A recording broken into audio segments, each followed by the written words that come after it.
In this video, I'll show you how to connect to Amazon FireStick with mobile hotspot in a quick and easy way. So let's start from the FireStick home screen. Using your remote, go to the top menu and move over to Settings. Once you're inside Settings, scroll to Network and select it. Here you'll see a list of available Wi-Fi networks, but before choosing anything, keep this screen open for a moment. Now grab your mobile phone. Open the phone settings, then go to Network and Internet, or Connections, depending on your device. Look for the hotspot or tethering option and tap on it. Inside this menu, turn on Wi-Fi hotspot. If this is your first time using it, you can set a hotspot name and password, or just use the default one shown on the screen. Once the hotspot is turned on, go back to your Amazon FireStick.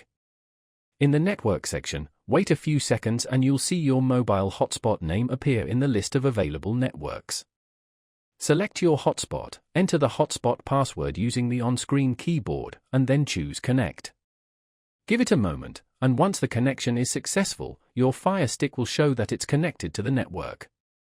At this point, your Amazon FireStick is using your mobile hotspot for internet access, and you can start streaming, browsing apps, or watching your favorite content just like you would on regular Wi-Fi.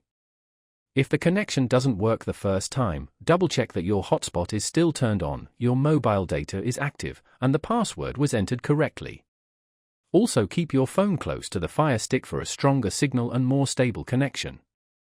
Before you start streaming, one quick tip: when you're using a mobile hotspot, especially on public or shared networks, it's a good idea to protect your connection.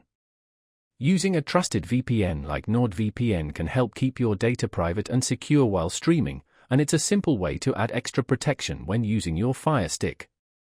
There's a link in the description where you can try it risk-free for a great price.